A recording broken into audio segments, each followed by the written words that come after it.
Bonjour à tous, bienvenue sur la chaîne du Martien Vert. J'espère que pour vous, tout se passe bien. Pour moi, ça se passe plutôt pas mal. Et aujourd'hui, on va essayer de déterminer, essayer de voir si le prophète était illettré avant d'avoir la révélation de l'ange Gabriel.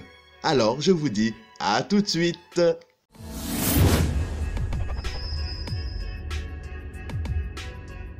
Alors, pourquoi cette vidéo ? Parce que je me questionne beaucoup sur la religion musulmane et que j'ai lu le Coran et qu'il y a aussi, comme dans la Bible, beaucoup de choses qui m'intriguent, notamment la vie du prophète. Alors je vous dis clairement, il y a ce qui est écrit dans le Coran par rapport à la vie du prophète, mais il y a mon avis aussi à moi, après avoir lu tout ça, donc le Coran et quelques hadiths de l'islam.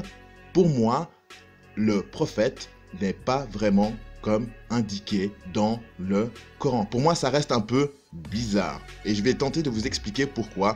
Déjà, en commençant par cette petite vidéo qui est une petite vidéo questionnement. Bien sûr, je questionne mes amis musulmans, mes frères musulmans, pour qu'ils m'aident un petit peu à m'aiguiller sur ce chemin. Alors donc, on entend souvent que le prophète Mahomet était illettré avant d'avoir la révélation de l'ange Gabriel. Mais pour moi, cela paraît bizarre. Alors le point numéro 1, eh bien c'est que le prophète Mahomet, que la paix soit sur lui, vient d'une famille assez noble. Et qu'à l'époque, les gens nobles, les gens qui venaient de familles nobles, apprenaient à lire. Parce que c'est pas possible que des gens de cette classe ne sachent pas lire. Cela faisait partie des privilèges des gens noble, cela faisait partie des privilèges de la noblesse. Donc déjà sur ce point, quand on me dit que le prophète Mahomet était illettré, déjà sur ce point, pour moi cela n'est pas possible. Et donc second point, alors le prophète Mahomet, que la paix soit sur lui, à l'âge de ses 25 ans, a rencontré une femme très surprenante, une femme qui lui a appris beaucoup de choses.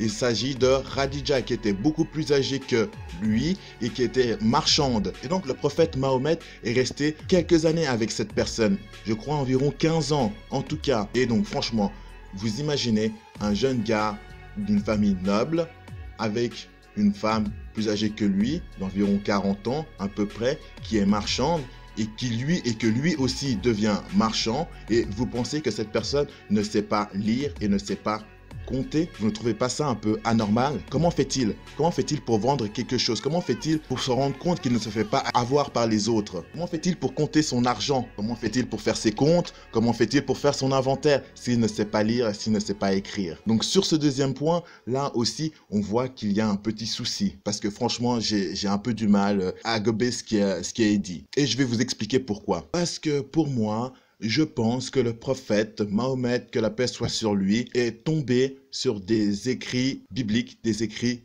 chrétiens, mais des anciens écrits, et qu'il les a lus dans une grotte, et qu'il en est sorti transformé, et qu'il a voulu apporter ce message à l'endroit où il était, c'est-à-dire au niveau de la Mecque, à un endroit où les gens vénéraient plusieurs dieux. Et lui, il est arrivé avec son concept de Dieu unique. Mais à la différence de son prédécesseur, on va dire ça comme ça, qui était Jésus, il a fait les choses dans l'autre sens. C'est-à-dire que dans la Bible, on commence avec l'Ancien Testament pour arriver avec le Nouveau Testament, mais lui a d'abord essayé la méthode de Jésus, donc la méthode douce. Ben oui, parce que c'est beaucoup plus simple d'arriver doucement plutôt que d'arriver un peu avec la force brute comme dans l'Ancien Testament. Et donc il a essayé la version douce, mais ça n'a pas fonctionné. Les gens lui ont rionné, les gens lui ont craché dessus, les gens lui ont lancé des pierres. Et c'est ainsi qu'il a fui à Médine et que là-bas il a rencontré certains de ses compagnons donc. Et c'est après ceci qu'il est redescendu à la Mecque pour imposer la religion qu'il avait découverte dans cette grotte. Mais cette fois-ci par la force en utilisant les méthodes de l'Ancien Testament. Et c'est cet événement qu'on appelle l'hégire. Mais même là, encore une fois, je me demande bien si cela s'est vraiment passé comme ça. Parce que, encore une fois, ça me paraît bizarre qu'une personne qui ait lu, je vous dis bien qu'il a lu la Bible, l'ancienne version bien sûr, parce qu'à savoir que la bibliothèque copte de Nag Hammadi a été retrouvée en Égypte bien sûr, et que le prophète Mahomet, que la paix soit sur lui, a beaucoup voyagé avec sa femme Khadija, que la paix soit sur elle aussi, et que forcément ils ont découvert des choses et qu'ils ont vu des choses qu'on ne voyait qu'en voyageant. Et que si une personne qui lit la Bible commence par venir avec la version douce, alors pourquoi reviendrait-elle avec la version agressive? À savoir aussi que j'entends que le Coran a été écrit après la mort du prophète Mahomet, que la paix soit sur lui, et que celui-ci aurait été rédigé par ses compagnons qui sont devenus les futurs califes de l'islam. Et que j'entends aussi que le prophète Mahomet, que la paix soit sur lui, aurait été empoisonné en mangeant de la chèvre et que ce coup d'État aurait été orchestré par ses compagnons. Et donc pour prendre le pouvoir sur l'islam, ils auraient chassé son descendant, Ali, le représentant légitime de l'islam. Et selon les sources que j'ai eues, ils auraient fui en direction du Maghreb pour apporter l'islam véridique du prophète Mahomet, que la paix soit sur lui. C'est-à-dire que nous voyons bien que la religion musulmane du Maghreb n'a rien à voir avec la religion musulmane de l'Arabie Saoudite, par exemple. Donc, je vous pose la question à vous, mes frères et sœurs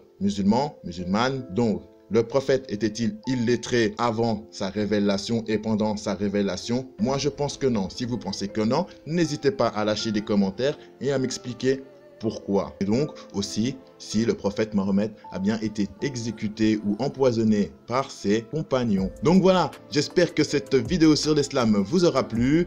Comme je vous l'ai dit, n'hésitez pas à lâcher des commentaires parce que j'ai beaucoup de questionnements et c'est pas tout clair parce que avec le temps, je me dis qu'il y a certaines choses qui restent quand même un peu bizarres et je compte sur vous pour m'aider un petit peu sur ce coup-là. Alors, portez-vous bien, que Dieu vous garde. Restez forts, restez fiers, restez sages et on se retrouve tout bientôt sur la chaîne du Martien Vert pour une nouvelle vidéo. Allez, ciao ciao tout le monde!